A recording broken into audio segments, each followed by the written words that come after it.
You, the old woman's voice, was a blade of ice in the sudden silence, cutting through the low hum of the emergency power.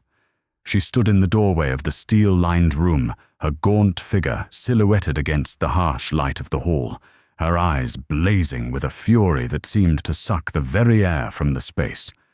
Of all the insignificant insects that crawl through this house, it had to be you. Leo didn't flinch. He slowly rose to his feet from the cold floor, his young face, usually so full of quiet deference, now hardened with a cold, clear certainty. In one hand, he clutched a worn leather journal. In the other, a small black plastic tape recorder. He held them up, not as a plea, but as a sentence. For 50 years, Eleonora Vance's secret had been safe, buried in a room no one dared to enter. But she had made one fatal mistake. She hired the one person whose life was inextricably linked to the ghost she had spent a lifetime trying to forget. This story shows that the most powerful secrets are not kept by steel doors, but by the human heart. If you believe that truth, no matter how long it's been buried, must always come to light, hit that subscribe button now. And let's uncover this mystery together. The scent of bleach and quiet desperation clung to the air in the palliative care ward, a smell Leo had come to associate with his mother's fading smile. He held her hand, his thumb, tracing the paper-thin skin over her knuckles. Her fingers, once strong enough to knead dough for the entire neighborhood, now felt as fragile as a bird's wing. The rhythmic, metronomic beep of the heart monitor was the only percussion in the silent symphony of their slow goodbye. There is one option, Dr. Evans had told him just an hour earlier, his voice low and tired in the hallway. An experimental treatment, a gene editing therapy. The results from the initial trials are promising. Hope sharp and painful had pierced through Leo's grief. We'll do it, whatever it takes. Dr. Evans's eyes, full of a sorrowful pity that Leo was beginning to hate, had met his. Leo, the cost is astronomical. It's not covered by any insurance. We're talking about $250,000 just to start. The number had landed like a physical blow, knocking the air from his lungs. $250,000. He was a 20-year-old from the South Side who patched together a living with 2 gig economy jobs and a weekend shift at a car wash. That number wasn't a medical bill. It was a death sentence. He had looked back through the small window in his mother's door, watching her sleep. He would not let her go. He would do anything. That was a Tuesday. On Friday, the universe answered, though Leo wasn't sure if it was a prayer or a curse. The offer came not as a miracle, but as a sterile, non-negotiable contract presented by a lawyer in a downtown high-rise. The firm's name was etched on a brass plaque, Old Money and Quiet Power. The lawyer, a man named Mr. Abernathy, didn't ask about his mother or his situation. He simply slid a folder across a mahogany desk that cost more than Leo's car. The position is for a general caretaker at the Vance estate in rural New England. Abernathy said, his voice as dry as old paper. The salary is $250,000 a year, with an advance of half that amount upon signing this non-disclosure agreement. Leo stared, his heart pounding against his ribs. It didn't make sense. A caretaker, for that kind of money. What does the job involve? Mr. Abernathy steepled his fingers. Basic property maintenance, discretion, and absolute adherence to the rules set forth by my client, Mrs. Eleonora Vance. She values her privacy above all else. He pushed the NDA forward. The advance will be wired to your account within the hour. Leo thought of the beeping monitor. He thought of his mother's hand in his. He signed the papers without reading another word. The Vance estate was not just a house. It was a kingdom pulled from a Gothic novel. A winding 2-mile driveway, cut through a forest of ancient oaks and pines, their branches heavy with moss blocking out the sun. Then, as the trees parted, the mansion appeared. It was a sprawling structure of dark grey stone with turrets and gables that clawed at the overcast sky. It was magnificent and terrifying, a place built to keep the world out. Leo's footsteps echoed in the grand foyer, a cavernous space with a black and white marble floor and a massive unlit chandelier hanging like a frozen spider from the vaulted ceiling. The air was cold still and smelled of old books and lemon polish. Portraits of severe-looking men and women in dark clothing lined the walls, their painted eyes seeming to follow him. He felt like an intruder, a ghost haunting a place where life had long since departed. He saw her then. She hadn't walked in. She had simply appeared. One moment, the end of the long hall was empty. The next, she was there, standing as silent and imposing as the house itself. Eleonora Vance. She was 85, but age had not softened her. It had sharpened her, distilled her down to something hard and fine like granite. She was a tall, bone-thin white woman, dressed in a perfectly tailored tweed suit, her silver hair pulled back in a severe bun. Her face was a mask of aristocratic lines, but her eyes were what held him. They were a pale, piercing blue, and they held no warmth, only a piercing intelligence and a deep, ancient weariness. "You are Leo," she stated. It wasn't a question. Her voice was thin, reedy, like the rustle of dry leaves. "Yes, ma'am." She took a slow step forward, her gaze sweeping over him, taking in his worn jeans and the t-shirt he'd thought was his nicest.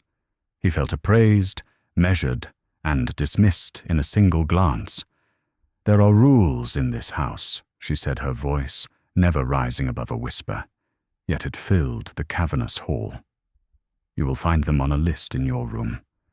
Dinner is served at precisely 6 o'clock. You will eat in the kitchen. You will not have guests. You will not play music. You will not speak unless spoken to." She paused, her blue eyes fixing on his with an intensity that made him want to look away. "And one final inviolable rule. The west wing of this house is off limits. You will find a library there at the end of the hall. Its door is made of steel. You are to never approach it. You are to never touch it. You will conduct your duties as if that wing of the house does not exist. Do I make myself clear?" "Yes, ma'am." Leo managed to say, his throat suddenly dry. "Good," she breathed, and then, as silently as she had appeared, she turned and receded back into the shadows of the long hallway, leaving Leo alone with the portraits and the suffocating silence. Later that night, in his small, sparse room in the servants' quarters, Leo called his mother. Her voice was weak, but for the first time in months, there was a flicker of light in it. The advance had been wired. The hospital had confirmed the first payment. "How is it, my boy?" she asked, a soft cough rattling in her chest. "The new job. Is it okay?" Leo looked out his window at the dark, imposing silhouette of the main house against the moonless sky. He thought of the endless, silent rooms, the portraits with their judging eyes, and the cold, ghost-like woman who was now his employer. He let out a soft, humorless laugh. "Mum," he whispered into the phone, a small act of rebellion against the oppressive quiet. "I think the owner here has more rooms than friends. They probably need someone to talk to the walls just to keep the dust off." She laughed, a weak but genuine sound that was worth more to him than all the money in the world. But as he hung up, the smile faded from his face. He stared out at the dark stone and shadowy woods, a profound sense of unease settling over him. He had saved his mother, but he had a chilling feeling that he had just sold his soul to do it. The house held a secret. He could feel it in the cold stone and the silent air. And he was standing right in the middle of it, Some houses aren't haunted by ghosts, but by the spaces where people used to be. The days at the Vance estate bled into one another, each marked by the same oppressive silence and a routine that was as rigid as the ancient oaks lining the driveway. Leo learned the rhythms of the house not by a clock, but by the shifting light through the tall, mullioned windows. Morning was for polishing the miles of dark wood floors until they gleamed like black water. Afternoon was for tending to the vast, empty rooms, the ballroom where no one had danced in decades, the grand dining room where a single place setting was laid for Eleonora each evening, the library filled with books whose spines had not been cracked in a generation. He was a ghost in this mausoleum, a phantom tasked with wiping away the dust of time.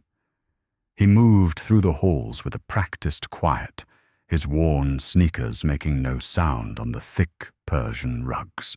He learned to feel, rather than see, the presence of the only other full-time occupant, besides Eleonora, Mrs. Gable, the head housekeeper. She was a small, wiry woman, with a face like a dried apple, and eyes that missed nothing. Mrs. Gable had served the Vance family for over 50 years, and she moved through the mansion not as an employee, but as its high priestess, enforcing its sacred unspoken laws. She never raised her voice, but her quiet corrections were sharper than any shout. "The silver is polished in vertical strokes, not circular," she would murmur, appearing from nowhere as Leo worked on the dining room candelabras. Mrs. Vance notices the difference. It was Mrs. Gable who solidified the dread surrounding the West Wing library. One afternoon, as Leo was cleaning a hallway that led in its direction, she stopped him, her hand a surprisingly strong claw on his arm. "The last boy they hired was too curious," she said, her voice a low hiss. "A nice young man, but he didn't understand that some doors are closed for a reason. He is no longer here." She didn't elaborate. She didn't need to. The threat hung in the air, cold and sharp. From then on, Leo gave the West Wing a wide berth, the steel door at the end of the hall feeling like the entrance to a tomb. His only warmth came through the small screen of his phone. The daily updates from the hospital were his lifeline. The first round of treatment was working. His mother's voice, though still weak, had a thread of its old strength back. "I walked to the window today.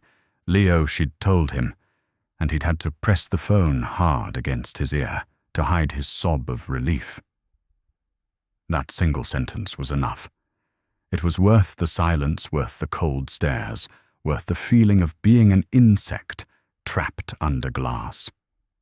The moment that changed everything came during his third week. He was dusting the main study, a room dominated by a massive fireplace and a single stark portrait of Eleonora and her husband, Arthur Vance.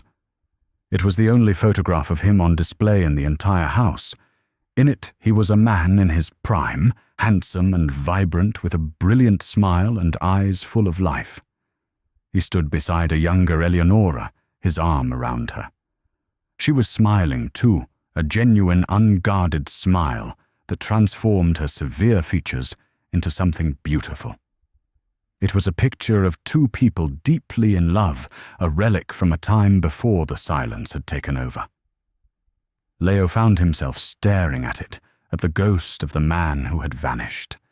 He felt a profound sense of sadness for the woman in the portrait, the one who had been lost long before her husband disappeared. A floorboard creaked behind him. He spun around his heart, leaping into his throat. Eleonora stood in the doorway, her presence filling the room with an arctic chill. Her eyes were not on him, but on the portrait. For a single breathtaking second, her mask of cold indifference fell away. Leo saw a flash of raw, unfiltered emotion in her gaze, a tempest of grief, regret, and something that looked terrifyingly like rage. Her posture, usually ramrod straight, faltered. A hand, thin and veined, went to her throat, as if to stifle a sound. The moment lasted no longer than a heartbeat. Then her eyes met his, and the mask slammed back into place, colder and more impenetrable than ever. The vulnerability vanished, replaced by a look of sheer fury not at him, but at having been seen. "The windows in the solarium," she said, her voice dangerously quiet, "have smudges on them. I want them polished. Now." It was a dismissal, an exile. Leo fled the room, his own heart pounding with a mixture of fear and a strange, unwelcome empathy. He had seen behind the curtain. He had seen the wound she kept so carefully hidden, and he knew with a certainty that chilled him to the bone that whatever had happened to Arthur Vance was not just the heart of the house's mystery, but the source of its unending pain. And the door to that pain was made of steel at the far end of the West Wing. Sometimes the storm you fear is not the one outside. It rolled in from the Atlantic, a bruised purple mass of cloud that swallowed the late afternoon sun. The wind, which had been a gentle whisper through the pines all day, rose to a low, mournful howl, rattling the 100-year-old window panes of the Vance estate. Leo stood in the kitchen, watching the first drops of rain, hard and cold, as pebbles begin to streak the glass. Mrs. Vance had left that morning for a rare overnight trip to Boston, some urgent business with her board of trustees. Her departure had left an even deeper silence in the house, a vacuum that the approaching storm seemed eager to fill. Leo Mrs. Gable's sharp voice cut through the quiet. She stood in the doorway, her small frame rigid with a nervous energy that seemed to vibrate in time with the wind. Mrs. Vance was adamant before she left.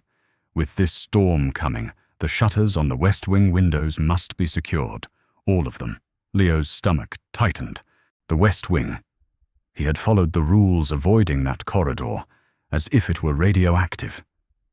All of them. Mrs. Gable. Her words not mine. The housekeeper snapped her eyes, darting toward the darkening sky. She was most insistent about the large window by the library. Said the seal on it was old. Get it done before the storm hits proper. He had no choice. With a reluctant nod, Leo grabbed a heavy flashlight from a utility closet and made his way toward the forbidden part of the house. The air grew colder as he walked the ornate carpets, giving way to bare, polished stone that seemed to draw the chill right up through the soles of his shoes. The hallway was darker here, the portraits on the walls more severe. At the far end, the steel door of the library stood like a monument to secrets, a flat grey void in a house of elaborate old-world detail. The window next to it was massive, a single pane of thick glass, looking out onto the thrashing trees. He checked the heavy brass latches, finding them already secure. He ran his hand along the seal as instructed, feeling for any drafts. Everything seemed fine. He was about to turn back, a wave of relief washing over him, when the world outside exploded in a flash of white. A crack of lightning so close it seemed to split the sky directly over the house was followed an instant later by a deafening roar of thunder that shook the very foundations of the mansion. The lights flickered, violently died, and then after a second of absolute blackness, the soft humming glow of the emergency generator kicked in. But another sound had come in that moment of darkness, a sound that was not the storm. It was a deep, visceral thud. It was the sound of the steel door swinging shut. Leo froze, flashlight beam, trembling on the now closed door. He hadn't even seen it move. He took a hesitant step forward, then another, his heart beginning, a frantic, heavy rhythm against his ribs. He reached for the handle, a recessed lever of cold, brushed steel. It didn't turn. It didn't even budge. He pushed. It was like pushing against a cliff face. Then came the sound that would haunt his dreams. A series of deep, mechanical clicks from within the doorframe. K-thunk, K-thunk, K-thunk. The sound of massive bolts, powered by the emergency generator, driving themselves into the reinforced steel frame. The sound of a vault being sealed. The sound of a tomb being closed. No. He whispered the word, a small, useless puff of air in the sudden absolute silence of the corridor. The storm still raged outside, but in here, the soundproof door had swallowed it whole. "Hey!" he shouted, his voice cracking. He pounded his fist against the cold steel. The impact sent a painful jolt up his arm, but the sound was dull, lifeless, absorbed completely by the door. "Mrs. Gable, can anyone hear me?" He pressed his ear against the door, listening, praying for a voice, a footstep, anything. There was nothing. Only the frantic, terrified thumping of his own blood in his ears. He was alone. He was trapped. And the storm was just beginning. In a room where time stood still, the past was waiting to be heard. Panic is a fire.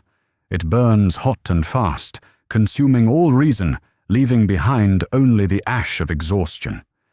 For what felt like hours, Leo fed that fire. He yelled until his throat was raw, pounded on the unyielding steel, until his knuckles were bruised and bleeding, and paced the perimeter of his prison until his legs ached with a dull, throbbing pain. The door didn't yield. The silence didn't break. The storm outside could have been a universe away. Finally, the fire burned itself out. Slumped against the cold steel, sweat and tears mingling on his face, Leo took his first truly deep breath since the locks had engaged.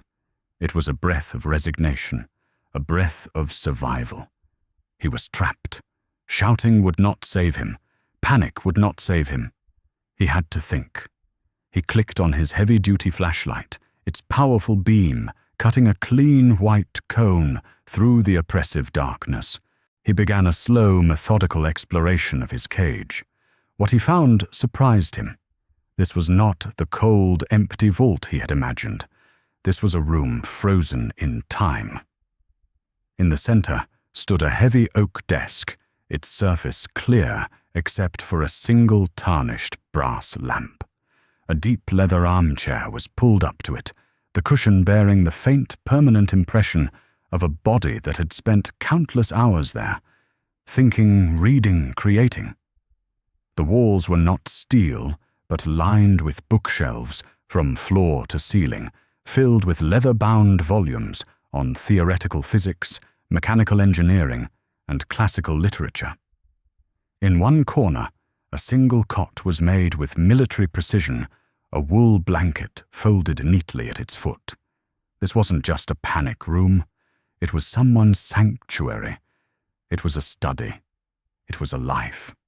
His search for an escape route proved fruitless.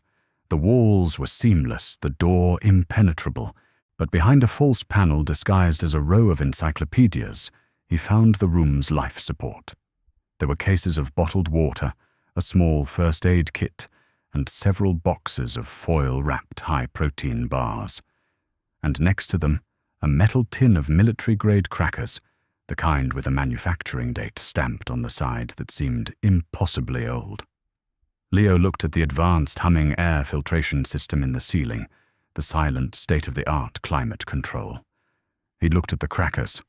A dry, humorless chuckle escaped his lips, the sound startlingly loud in the dead quiet. Living in a multi-million-dollar mansion, he muttered to the empty room, his voice raspy. Trapped in a state-of-the-art panic room. And dinner is crackers from before my grandparents were married. Truly high class. The small moment of gallows humor cleared his head.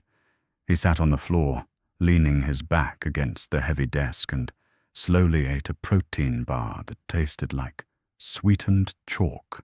He had to conserve his energy. He had to conserve his flashlight battery. He had to wait.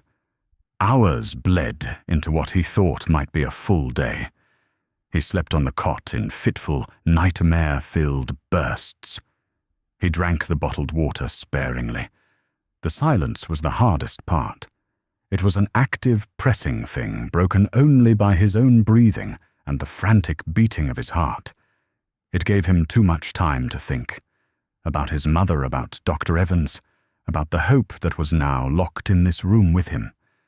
It was during one of his waking periods, as he sat on the floor in the dark to save the flashlight, that he felt it. His fingers idly tracing the polished floorboards beneath the desk caught on a seam.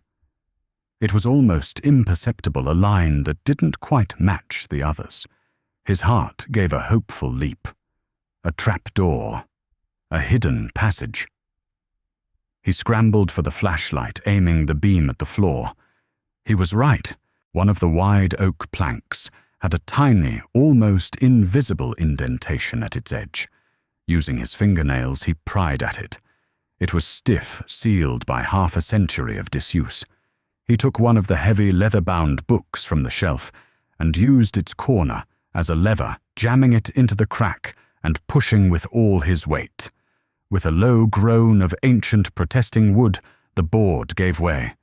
He lifted it carefully. Beneath it was not an escape tunnel, but a small, dark, hollow space lined with felt. Dust motes, undisturbed for decades, danced like tiny spirits in his flashlight beam. And nestled inside that hollow, resting on the felt, was a single object. It was a book, a journal bound in dark green leather, its cover worn smooth at the edges.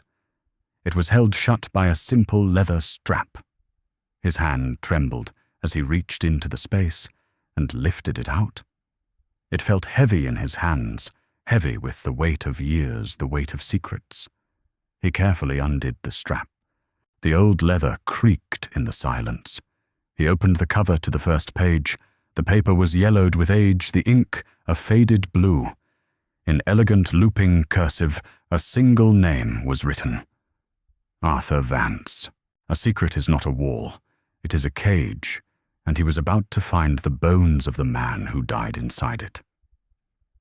Huddled in the corner of the leather armchair with the flashlight propped on the desk to cast a steady beam, Leo opened the journal. The first few pages were a revelation of a man he felt he knew, a spirit so vibrant it seemed to lift off the page. Arthur Vance's handwriting was bold and confident, full of flourishing loops and sharp, intelligent strokes. October 12th, 1974. The first entry began. Eleonora said, "Yes. I feel as though I have swallowed the sun. To think that a woman of her brilliance, her fire, would choose me. We are not just partners in love, but partners in creation. Our work on the resonance coil will change everything. She sees the future as clearly as I do, clean, limitless energy for the world." Leo read on, captivated. He read about their late nights in the lab they had built in the mansion's old conservatory, about their arguments over complex equations that always ended in laughter and a shared bottle of wine. He read about their dreams, not of wealth, but of legacy. Arthur's words painted a portrait of a marriage that was a true meeting of minds, a partnership fueled by mutual genius and profound love. He described Eleonora not as the cold spectre Leo knew, but as a passionate, brilliant woman whose ambition was as vast and beautiful as her mind. He felt a pang of jealousy for this ghost, this man who had known a version of Eleonora Vance that was warm and full of life. For hours, Leo was lost in their world, the panic of his confinement fading as he turned page after page. Then about halfway through the journal, the tone began to shift. The ink seemed darker on the page, the handwriting tighter, more anxious. March 2nd, 1975. A disagreement today. Eleonora met with representatives from a military contractor. I told her our invention was for peace, for progress, not for creating more efficient weapons. She called me a naive dreamer. It was the first time she ever looked at me not with love but with Pity. The look chilled me. The entries grew shorter, more fraught with worry. April 19th, 1975. She has been taking meetings without me. When I ask, she is evasive. She talks of securing our interests, of practical applications. The word our feels different in her mouth now. It feels like my. May 10th, 1975. I found preliminary patent filings in her desk. My name was not on them. It was a subsidiary company registered solely to her. When I confronted her, she said it was a simple legal protection, a way to shield our work. I did not believe her. For the first time, I am afraid of the woman I love. The final entry was dated May 15th, 1975. The handwriting was nearly illegible, a frantic scrawl across the page. She sold it. I have confirmation. She sold our dream to the highest bidder, the very people we swore we would never work with. She has betrayed everything we stood for, everything I am. I am going to confront her now. I am going to make her see the monster she is becoming. I pray she sees reason. I pray I am wrong about her. The rest of a book was blank. Leo's blood ran cold. He flipped through the empty yellowed pages, a sense of dread coiling in his gut. The story didn't just end. It was severed. He scrambled back to the desk, his mind racing. What happened after that confrontation? He pulled the drawers out one by one, his hands shaking. In the back of the bottom drawer, tucked away beneath a stack of old schematics, his fingers brushed against a small, hard object. He pulled it out. It was a microcassette recorder, a relic from another era. A small white label was affixed to it, with the date written in the same elegant hand, May 15th, 1975. His heart hammered against his chest. With trembling fingers he found the play button and pressed it down. The recorder whirred, and after a moment of static, a voice filled the dead silence of the room. Arthur's voice. "Eleonora, for God's sake, just tell me you didn't do it. Tell me it's a lie." Then another voice. Hers. Young, sharp, and dripping with a cold dismissal that Leo recognized instantly. "Do not be dramatic, Arthur. It was a business decision. The best one for our future. Our future. Our future was supposed to be about helping people, not building weapons. We promised each other." Arthur's voice was pleading, cracking with disbelief. "Promises are for children and poets." Eleonora's voice replied, devoid of all warmth. "I am building an empire. You can either stand with me or stand aside, but you will not stand in my way. Your empire. This was our work, my theory. You can't just steal it. I won't let you." There was the sound of a chair scraping violently across a wooden floor, a rustle of fabric. "Arthur, don't be a fool." Eleonora's voice was a low warning. "I will expose you, Eleonora. I swear to God, I will tell the world what you've done." A sharp cry of pain. Arthur's. It was followed by the sickening heavy thud of a body hitting the floor. Then nothing. Only the faint, steady hiss of the empty tape. Leo's hand went limp. The small plastic recorder slipped from his numb fingers and clattered onto the desk. The sound echoed in the tomb-like quiet. He stared blankly at the wall, seeing nothing. The air in the room felt thick, unbreathable. He felt as if he were choking on the dust of a 50-year-old crime. The money saving his mother's life. The mansion that was his prison. The legacy of the Vance name. It was all built on this. A lie. A betrayal. A theft. And in the terrible, suffocating silence of the sealed room, Leo was sure of one more thing. It was built on a death. For 50 years the truth had been silent. Now it was about to scream. The sound came without warning, a sudden electronic whir that cut through the silence of the tomb. Leo scrambled to his feet, his heart seizing in his chest. A moment later, he heard it. The same series of heavy mechanical clicks from before, but in reverse. A deep clunk, then another, then a third. A soft hiss like the release of a final ancient breath, and the massive steel door swung inward.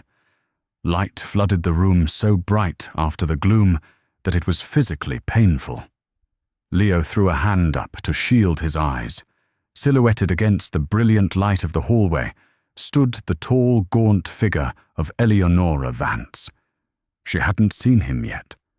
Her eyes were fixed on the interior of her sanctuary, a look of pure fury on her face. "Gable," she shrieked, her voice echoing down the hall. "What is the meaning of this? I told you no one." Her voice died in her throat. Her eyes finally adjusted to the dim light of the room, and she saw him.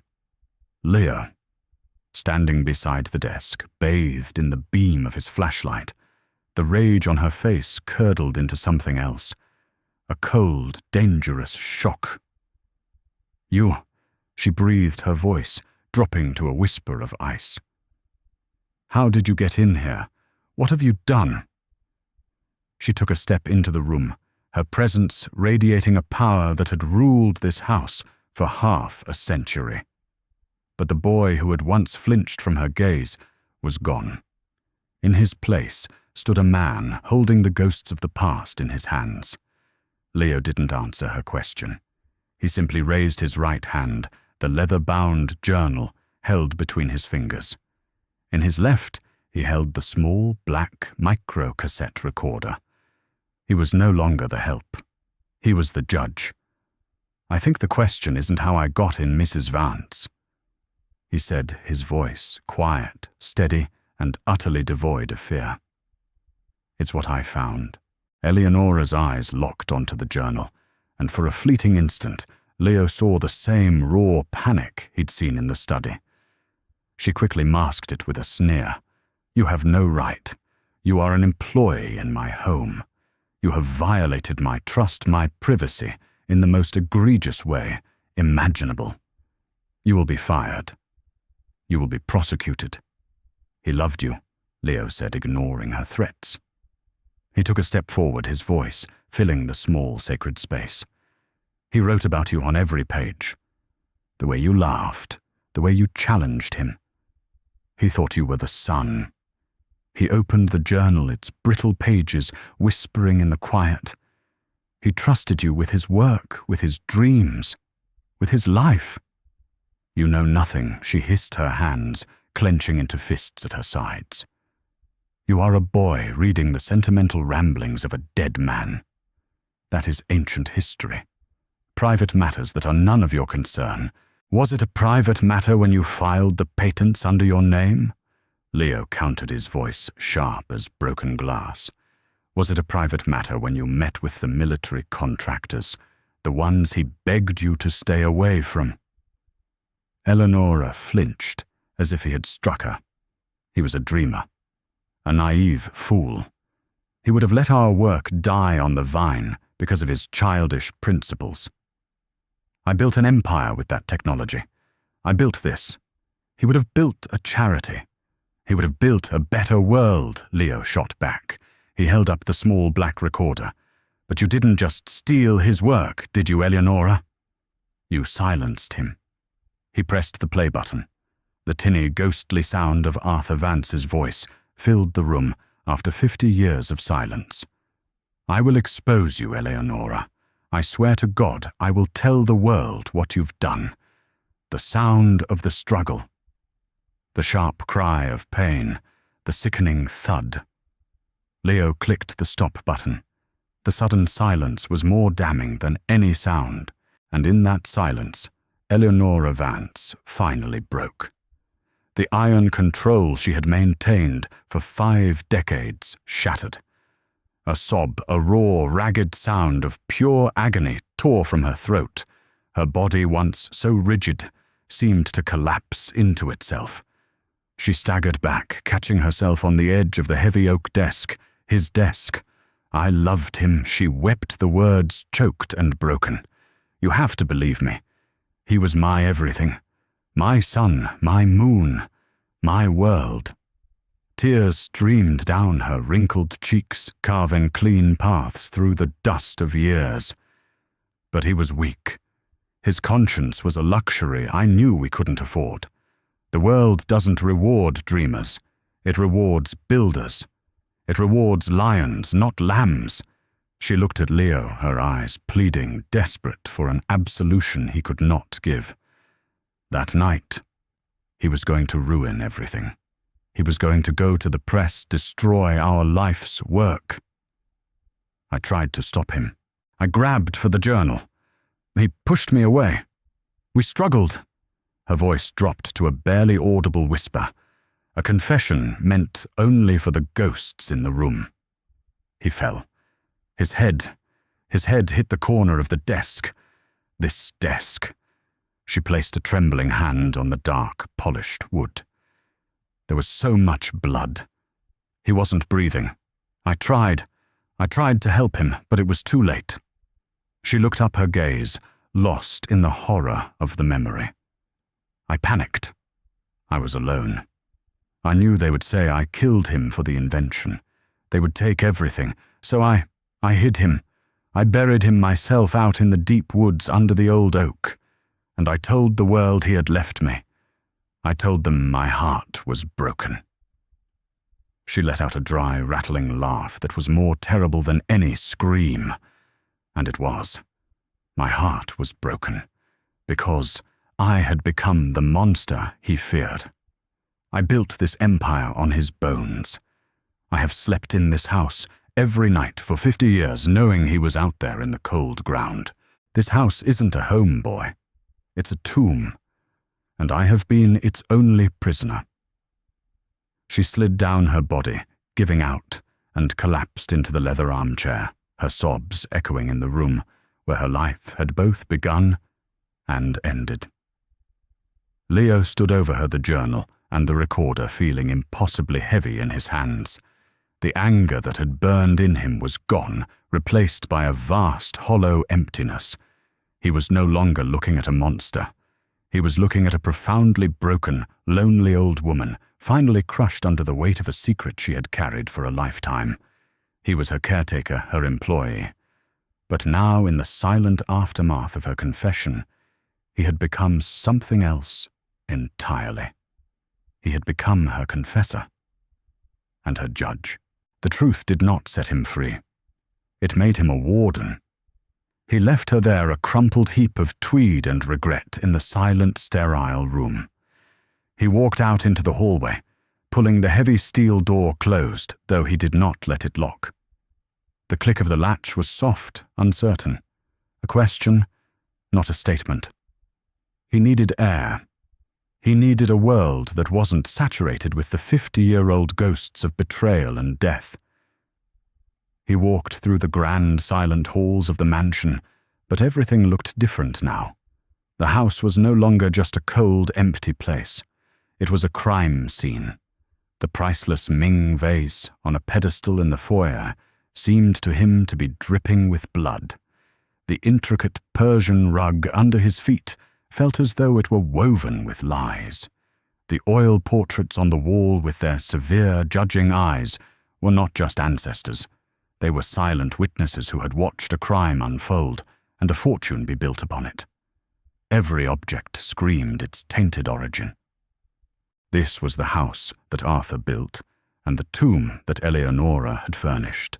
He sank onto a velvet settee in the main parlor, his mind a raging sea of conflict. One part of him, a righteous, burning core of anger, cried out for justice. Justice for Arthur. Vance, the brilliant, trusting man, whose life and legacy had been erased. He saw the man's smiling face in the portrait, full of hope and love, and felt an overpowering urge to give him a voice, to call the police, to watch the media descend on this gilded cage and tear it apart, exposing the rotten foundation it was built upon. He wanted to see Eleonora, the powerful matriarch, reduced to a mugshot and a prison number. It was what she deserved. It was justice. But then another image rose in his mind.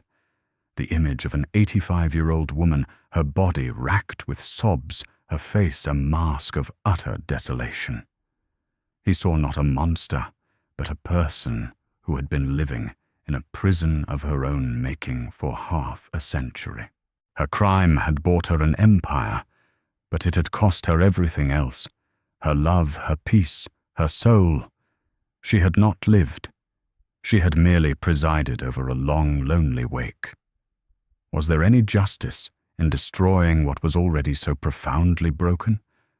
He thought of his own mother. He thought of the gnawing desperation he had felt, the willingness to do anything to save her. He had made a deal with a woman he didn't know for money. Eleonora had made a deal with the devil inside herself, for power. The scales were different, but the desperation that he understood, the fear of losing everything, could make a person do monstrous things. He pulled out his phone, his thumb hovering over the keypad. The numbers 911 burned on the screen. 3 digits, that's all it would take to bring this house of cards crashing down. Justice for Arthur. An end to the lies. His finger moved, but before he could press the first number, the screen lit up with an incoming call. The caller ID read St. Jude's Hospital. His heart stopped. "Hello?" he answered, his voice tight with anxiety. It was Dr. Evans, but his voice wasn't tired or sorrowful. It was bright, energetic, almost giddy.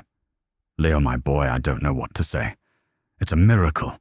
It's an absolute miracle." "What is?" Leo asked, standing up, his knuckles white as he gripped the phone. "Is she okay?" "She's more than okay. The second round of the therapy. Her response is stronger than we ever could have hoped for. Her inflammatory markers are down 60%. She was sitting up in bed today, asking for a real meal. She was even telling the nurses her old stories." The doctor laughed, a sound of pure joy. "Leo, whatever you're doing to afford this, it's working. You're not just giving her more time, you're giving her back her life." The words hit Leo with the force of a physical blow. He leaned against a marble pillar for support, the cold stone biting into his back. The money. The life-saving, miracle-working money. It was Arthur's money. It was the price of Eleonora's crime. The dilemma crystallized in his mind with horrifying clarity. If he called the police, if he exposed Eleonora, the Vance fortune would be frozen. The accounts, the assets, the charitable trusts, all of it would be locked in a legal battle for years. The experimental treatments would stop. His mother would die. Justice for a dead man in exchange for the life of his own mother. He looked across the hall at the dark, imposing portrait of Arthur Vance. The man's eyes seemed to hold a deep, knowing sadness. What would he want? Would he want vengeance at any cost? Or would he want his work, his legacy of trying to build a better world, to finally be realized? Leo knew the answer. Vengeance was an ending. Justice, true justice, had to be a beginning. Tearing Eleonora down would only create more ashes, but building something from the wreckage of her life, from the fortune born of her crime, that was a different kind of justice, a harder kind, a heavier kind. He took a deep, shuddering breath. He had his answer. He knew what he had to do. His thumb moved away from the numbers on his phone. With a new grim resolve on his young face, he turned and began to walk back toward the West Wing. Back to the room where a broken woman was waiting for her warden to pronounce his sentence. Redemption is not about erasing the past, but about rewriting the future with it. Leo walked back into the silent, steel-lined room. Eleonora looked up, her face streaked with the tear tracks of a lifetime of guilt. She looked small in the large leather chair, a queen dethroned in her own secret keep. She expected a verdict of fire and ruin. She was prepared for it. What she was not prepared for was the look in the young man's eyes. It was not hatred. It was not even pity. It was a heavy, weary clarity. "You're not going to prison, Eleonora," Leo said, and for the first time he used her given name. The sound of it spoken aloud in this room after 50 years seemed to hang in the air. "Your prison was this house. Your sentence was the silence." A flicker of confusion crossed her face. "You're going to atone," he continued, his voice as solid and unyielding as the steel door behind him. "Justice for Arthur isn't about watching you rot in a cell. Justice is about making his dream a reality. You will use every dollar, every stock, every asset this empire was built on. You will create the Arthur Vance Foundation for ethical innovation. You will fund the dreamers you once despised. You will build the legacy you stole from him. That is my condition. That is your penance." For the first time in 50 years, a genuine, unbidden light entered Eleonora Vance's eyes. It was the light of purpose. The weeks that followed saw a transformation that shook the foundations of the Vance Empire. The quiet, tomb-like mansion became a whirlwind of activity. Lawyers and financial advisors, men and women who had only ever known Mrs. Vance as a cold, distant voice on a conference call, were summoned to the estate. They found not an eccentric recluse, but a woman possessed by a fire they had never seen. With Leo by her side, she worked with a feverish, relentless energy. Assets were liquidated, portfolios restructured, and a charter was drawn up. She was dismantling her life's work, not with the sorrow of loss, but with the profound relief of a soul unburdening itself. 2 months into the process, Leo got the call. The Arthur Vance Foundation's first official act, its first grant, was a 9-figure anonymous endowment to the St. Jude's Hospital Oncology Department, specifically to fund and expand the clinical trial his mother was a part of. When he next saw his mother, she was not in a hospital bed, but sitting in a sun-drenched armchair in their small, love-filled living room. The frailty was gone, replaced by a soft, healthy glow. She was laughing with his aunt, a deep, full-bodied sound he hadn't heard in years. She pulled him into a fierce hug, and as he held her, smelling the familiar scent of her perfume instead of antiseptic, he knew he had made the right choice. He had not chosen between justice and mercy. He had found a path where they were one and the same. Eleonora lived for another year. The work seemed to give her a final burst of life. Her relationship with Leo settled into a quiet, respectful bond. They were not family by blood, but they were bound by something stronger, a shared secret and a shared mission of redemption. He would often read to her in the evenings, not from the books of physics and engineering, but from the poets Arthur had loved. One afternoon in the garden overlooking the sea, she handed him a set of legal documents. She had officially adopted him. "A legacy needs a successor," she said simply, "and the Vance name should belong to someone with a good heart." When she passed away a week later, it was peacefully in her sleep, as if a great, heavy weight had finally been lifted, allowing her to rest. 2 years later, the inaugural Arthur Vance Grant ceremony was held in a bright modern auditorium filled with the brightest young minds in science and technology. Leo, now 23, stood at the podium. He wore a tailored suit, but his eyes held the same quiet humility. Before he left the house that morning, a now doting Mrs. Gable had asked him, "Mr. Vance, shall I have the car brought around from the West Wing entrance?" He had smiled. "Thank you, Mrs. Gable, but I think I'll use the main door from now on. I'd rather not risk another storm." He looked out at the sea of hopeful faces in the audience. He didn't tell them the story of a crime, of a betrayal in a locked room. He told them a different story. Arthur Vance was a brilliant man. Leo began, his voice clear and strong. He believed that innovation should serve humanity, that progress without a conscience was meaningless. He was a dreamer who saw a better future, a legacy that was almost lost to time.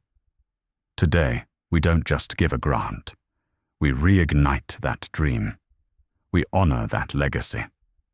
He called the name of the first recipient, a young woman from a poor neighborhood in Brazil who had developed a low-cost water purification system. As she walked onto the stage, her face shining with disbelief and joy, Leo shook her hand. In that moment, he was not just the heir to a fortune. He was the keeper of a promise. He was the quiet caretaker who had walked into a house of secrets and brought back the light. The past could not be erased, but he had learned that its shadows could be used to build a brighter, more just and more hopeful future for everyone. It's a powerful thing to realize that the hardest choice isn't between right and wrong, but between two different kinds of justice. One path seeks to punish the past, while the other tries to build a future from its ruins. Leo was given the power to destroy a life, but he chose to redeem a legacy instead. It leaves you wondering what you would have done. If you were Leo holding the secret that could ruin an 85-year-old woman, would you have exposed her crime for the sake of vengeance? Or would you have chosen his path of silent, constructive atonement to save the living? Let me know your honest thoughts in the comments below. And if you believe that the most powerful stories are the ones that challenge us to look into the shadows of the human heart, make sure to subscribe and join our community for the next journey.